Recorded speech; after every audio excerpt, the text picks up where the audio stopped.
Hola, soy la doctora Eliana Hernández, residente del primer año de neurocirugía, y en esta ocasión vamos a conversar sobre la ataxia y la praxia como parte de la cátedra de semiología neurológica 1.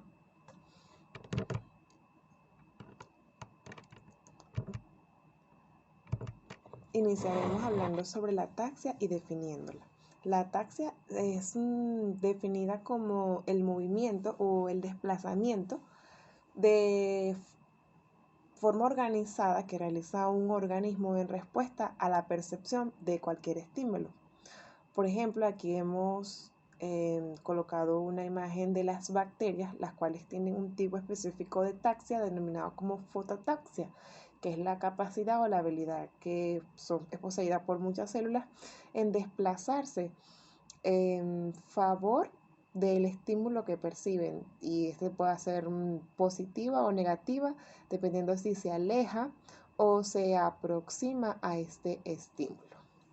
La ataxia que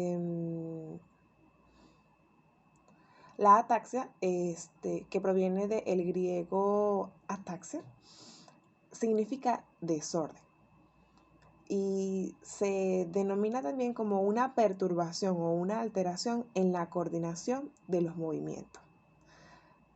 Ahora que tenemos definidas estas dos palabras, vamos a explicar cómo ocurre la coordinación o cómo es posible que los movimientos que realiza el ser humano sean coordinados.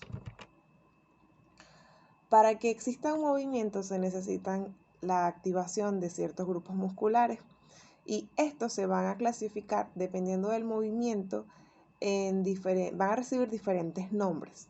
Por ejemplo, si lo que se quiere realizar es la flexión del brazo, como que es un movimiento voluntario, va a haber un grupo de músculos que son agonistas, otros antagonistas, unos sinérgicos y otros fijadores. Estos cuatro grupos tienen las siguientes funciones. Los músculos agonistas son aquellos cuya contracción es la responsable del movimiento que se está efectuando. Los músculos antagonistas son aquellos que se van a oponer a los músculos agonistas, muestran cierta oposición al movimiento. Los músculos sinérgicos o músculos sinergistas son aquellos que facilitan o contribuyen a la contracción del músculo agonista, pero a su vez disminuyen su esfuerzo, o sea, le dan un apoyo. Y los músculos fijadores son aquellos que se encuentran en las articulaciones vecinas, que ayudan a fijar el movimiento o colocan el miembro del cuerpo en una posición apropiada para que pueda realizar el movimiento. Aquí podemos ver en la imagen cuyo movimiento es la flexión del brazo, en donde el bíceps es el principal músculo agonista, el tríceps antagonista, los músculos del hombro son los fijadores y el músculo braquial es parte de los músculos sinergistas. En síntesis, para que exista una coordinación de los movimientos, el sistema nervioso central se encarga de realizar por medio de la propiocepción, que se entiende con este nombre a todo el conjunto de fibras que desde la periferia conducen a las impresiones sinestésicas de los músculos, a las impresiones del ojo y del laberinto. También se necesitan las vías corticoespinales, el cerebelo, la corteza cerebral y las vías córtico-cerebelosas. Voy a señalar aquí las impresiones visuales, que más adelante vamos a ver cuál es su importancia en la ataxia, ya que las impresiones que son recogidas por la retina y por el nervio óptico contribuyen o aseguran a la coordinación del movimiento. Y esto se hace evidente cuando se le realizan ciertas pruebas al paciente y se le pide luego que las haga con los ojos cerrados. Y al interrumpir la visión, se hacen evidentes ciertas lesiones que pueden estar afectando al laberinto o las vías de la propiocepción, etc.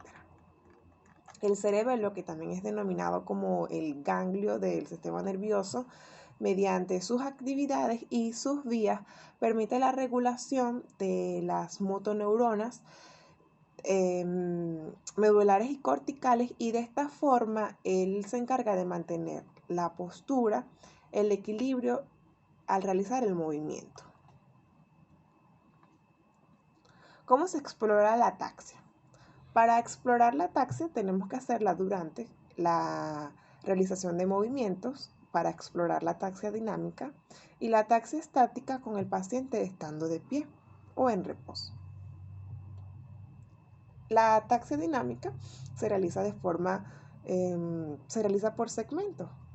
Para los miembros inferiores, la prueba más común es la prueba de rodilla-talón, en donde se le pide al paciente que se toque con su talón, su rodilla, y luego que descienda la rodilla por la espinilla hasta que llegue al talón. Durante la realización de este movimiento se observa cómo el paciente, la capacidad que tiene de aproximar el talón a la rodilla, y luego cómo la desciende, si lo hace de forma recta o no. Para los miembros superiores se pueden realizar la prueba de índice nariz o la prueba de índice oreja, con el paciente con la mano, con el índice extendido y el resto de las manos flexionados, y los brazos extendidos. Se les solicita que se toque la nariz y luego que toque el índice del explorador, o se le puede decir que se toque la nariz y luego que se toque la oreja, o que directamente toque el índice del explorador. Se realizan igual con los ojos abiertos y con los ojos cerrados. Y se observa la intensidad con la que el paciente realiza la intensidad y la asertividad con la que realiza dicho movimiento. Para el tronco se le invita al paciente que realice cambios de postura, como sentarse o caminar, y en el caso de que el paciente tenga ataxia del tronco, se va a observar cómo se puede desviar, realiza movimientos oscilantes del tronco, que puede estar presente en ausencia de ataxia de los miembros. La ataxia estática se realiza mediante la maniobra de Romberg. Antes de eso vemos si el paciente tiene o no lateropulsión, o si puede mantener el equilibrio. Luego, si vemos que el paciente es capaz de realizar eso, hacemos la maniobra de Romberg, en donde se le pide al paciente que coloque los pies juntos en posición firme y que cierre los ojos, y se observa si hay lateralización hacia uno u otro lado. Si esto sale negativo, o sea que el paciente se mantiene en la misma posición, manteniendo el equilibrio, se le solicita luego realizar la Romberg sensibilizada, en donde se coloca un pie delante del otro y en la misma posición de firme. Alguna literatura dice que tiene que hacer flexión sobre el pecho de los brazos, y se observa con los ojos abiertos si el paciente se lateraliza o no, y luego se le solicita que lo realice con los ojos cerrados.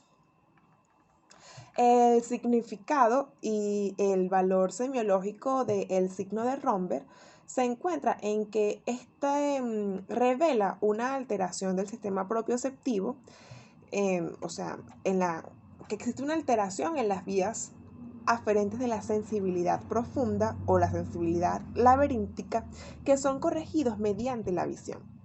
Es decir, mientras el paciente mantenga los ojos abiertos, puede mantener el equilibrio, porque el tercer elemento, que en este caso es la visión, está manteniendo la postura. Y una vez que el paciente cierra los ojos, se pone de manifiesto la ataxia, porque se anula la función visual. Otra forma de también explorar la ataxia de forma dinámica son los ejercicios de Fournier, en donde se intenta exponer en el paciente trastornos de la ataxia, pero de forma muy precoz. Se le solicita al paciente que se incorpore, se coloque de pie y se observa así cuando se está levantando. El paciente realiza algún movimiento de forma incoordinada, y luego que se coloca de pie también se le puede solicitar que camine con un pie delante del otro, y se observa si tiene la capacidad o no de realizar el movimiento de forma coordinada. ¿Cuándo o cuáles son las situaciones en las que puede aparecer la ataxia? La ataxia puede aparecer en diferentes afecciones neurológicas que lesionen cualquiera de las vías que hemos descrito y los centros de coordinación. Estas pueden estar a nivel de las neuronas O sea, pueden ser tipo neuropatías periféricas o polineuropatías o radiculopatías posteriores, un paciente que tenga algún tipo de afectación medular o bulbo puntopeduncular, en donde se ven afectadas las vías de la sensibilidad profunda que viajan a través de los cordones posteriores, en lesiones del laberinto o de las vías vestibulares o laberínticas, lesiones directamente cerebelosas o de las vías cerebelosas, lesiones talámicas o lesiones corticales, especialmente del lóbulo frontal y del lóbulo parietal. Los tipos de ataxia que se pueden presentar son generalmente, para hacerlo de forma esquemática, son 4. Existen ataxias periféricas, ataxias centrales, en donde están el grupo más grande, que pueden ser medulares, cerebelosas, laberínticas, bulbopuntopedunculares, talámicas o corticales, pueden ser mixtas o episódicas y paroxísticas. En las ataxias centrales se pueden presentar en pacientes que tengan algún tipo de polineuropatía periférica o neuropatía periférica. Es muy raro conseguir un paciente que tenga exclusivamente una ataxia radicular, y también es muy difícil de poner en manifiesto o poner en evidencia que existe este tipo de lesión.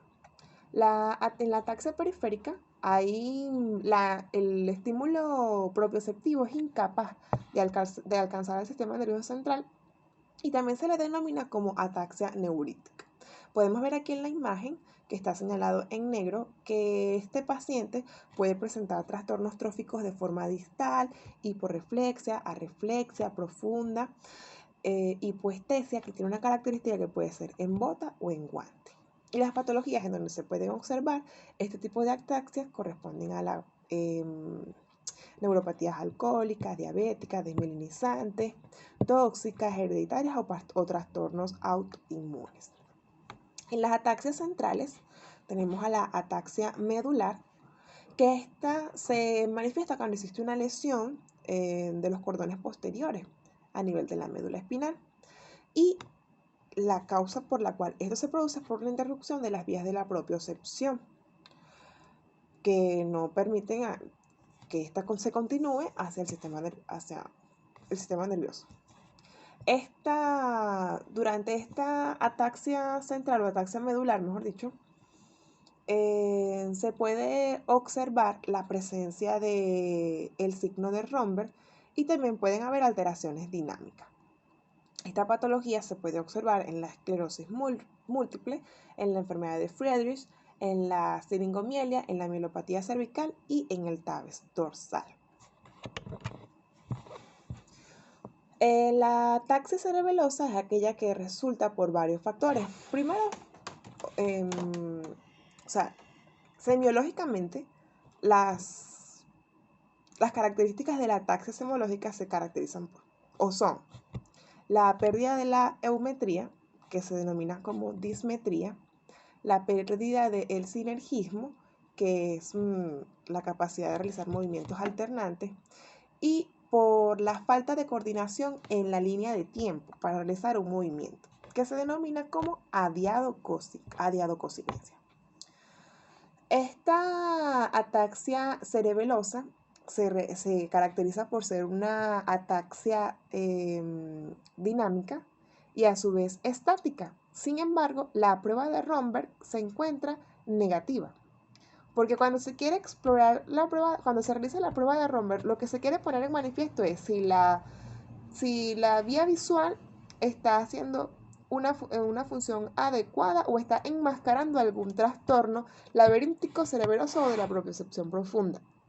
Por lo tanto, en la ataxia cerebelosa, esta maniobra va a estar negativa y van a tener las características clínicas de la ataxia dinámica, con las maniobras de índice nariz, rodilla talón, etc.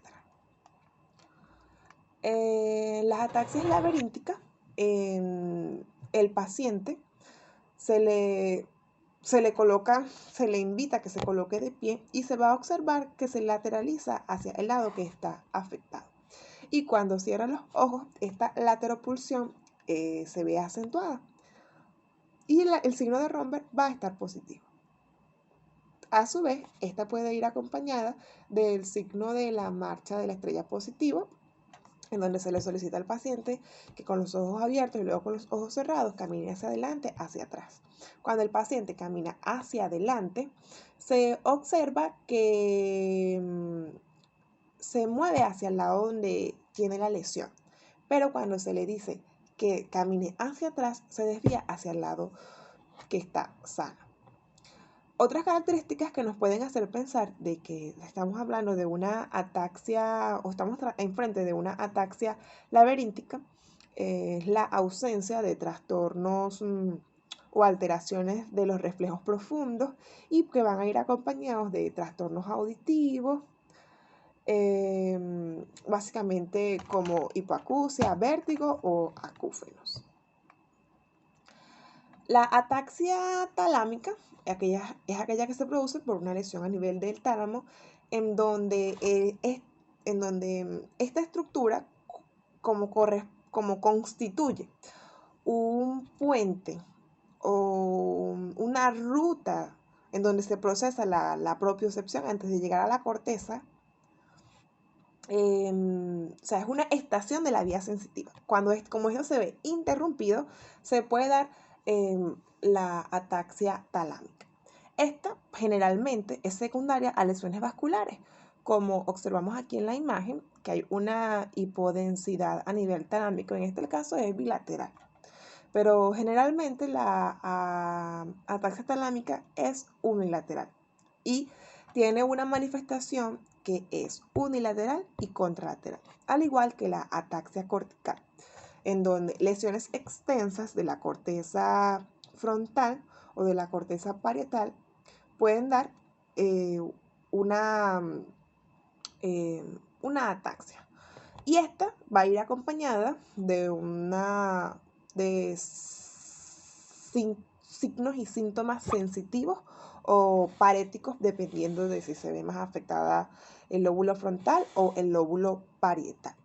Un ejemplo de esto es la apraxia de la marcha, en donde existe una lesión cortical frontal extensa que puede ser secundaria a isquemia o a pacientes con atrofia o pacientes con hidrocefalia, en donde también puede ir acompañada por otros signos como el déficit esfinteriano o déficits cognitivos, en donde el paciente tiene una marcha que es imantada, en donde con dificultad despega los pies del piso.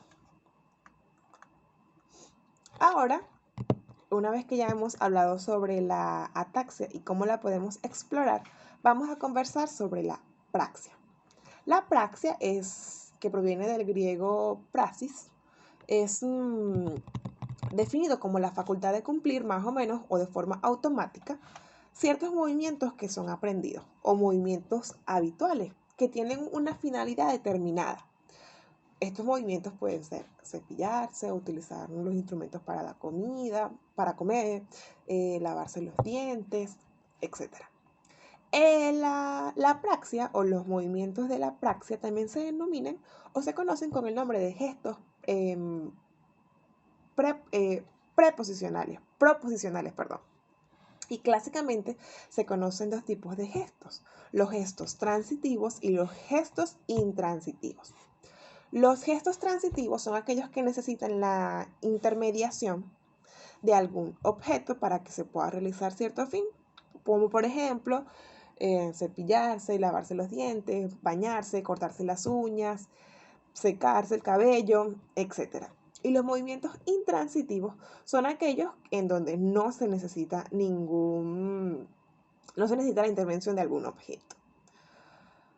Cuando el movimiento que forma de un gesto se realiza de forma coordinada o de forma ordenada, se realiza normalmente, se le denomina como eupraxia. Y la apraxia es entonces la perturbación o la alteración de un movimiento de forma ordenada, pero un movimiento que ya ha sido aprendido o al que ya estamos habituados.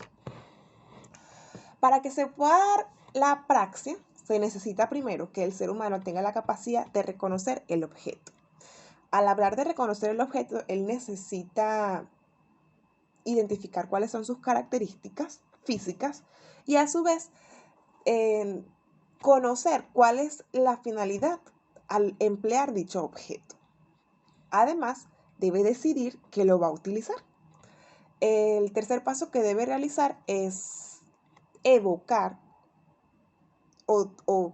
evocar los movimientos que son necesarios para cumplir tal acto.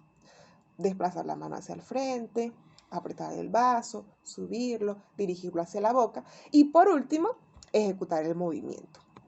Cuando el paciente tiene la incapacidad de reconocer las características de dicho objeto, estamos hablando de que existe apraxia agnósica. Y cuando el paciente no puede decidir utilizar el objeto, no puede realizar el movimiento, o sea, que no lo puede ejecutar o simplemente no sabe cómo realizarlo, estamos hablando de una apraxia verdadera.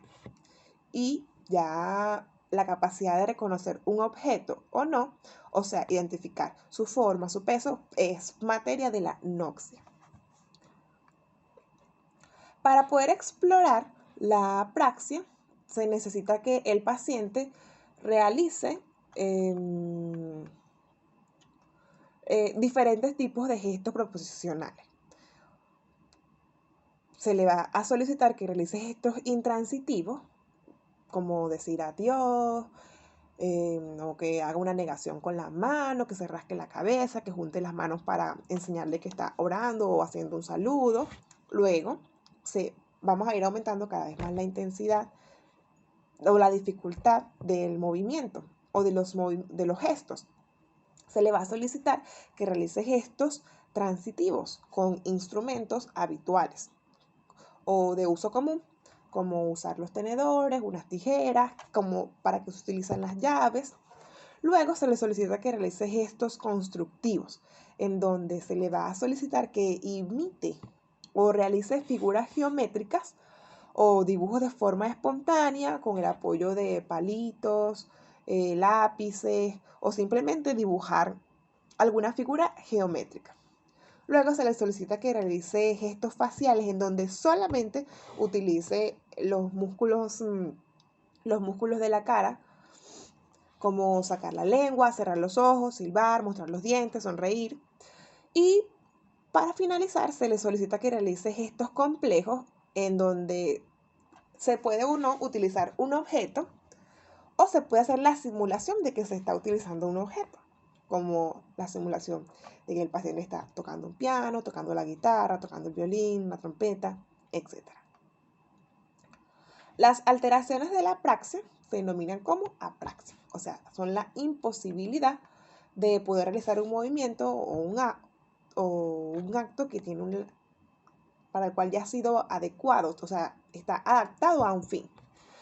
Pero esta dificultad o imposibilidad para realizar el movimiento debe siempre ser en exclusión de un déficit motor, de ataxia, que acabamos de hablar de ella, de afasia, en donde el paciente no puede entender lo que le está solicitando, agnosia, en donde el paciente no puede reconocer los objetos, o un paciente que tenga demencia. Existen básicamente dos tipos de apraxia, que son la apraxia idiomotriz y la apraxia ideatoria. La apraxia idiomotriz es aquella en donde el sujeto puede tener la intención por completa y sabe lo que debe realizar, pero los miembros no le permiten ejecutar el movimiento, no los hace. Y se pone de manifiesto principalmente cuando se le solicita realizar gestos intransitivos, o sea, lo más básico.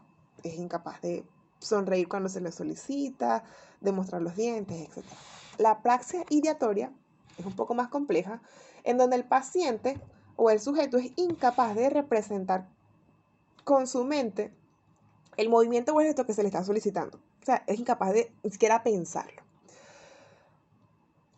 Pero, a diferencia de la apraxia idiomotriz, el paciente puede realizar un movimiento como imitación.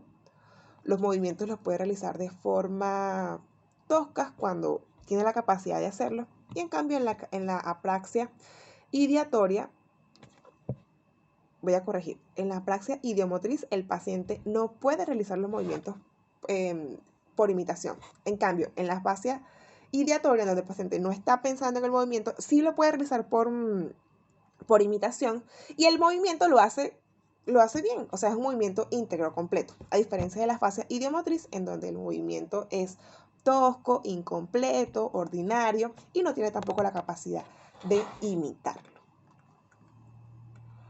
Otros tipos de apraxia que podemos describir son la apraxia constructiva, en donde el paciente ha perdido la capacidad espacial o la relación, no tiene la capacidad de percibir las relaciones espaciales y por lo tanto es incapaz de realizar un gráfico.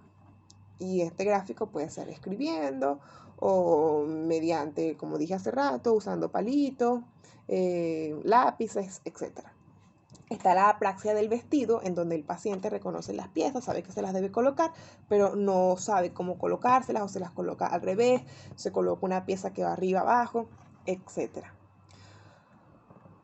Otro tipo de apraxias que también se pueden presentar, pero que son menos comunes, unas más que otras, pero que están descritas, son la apraxia bucolinguofacial, en donde el paciente puede tragar, puede masticar, pero se le solicita que abra la boca, que saque la lengua y es incapaz de realizarlo.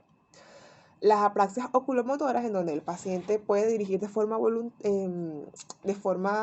voluntaria su mirada a diferentes puntos, pero cuando el explorador le solicita que mire hacia un lado o hacia el otro, no tiene la capacidad de hacerlo.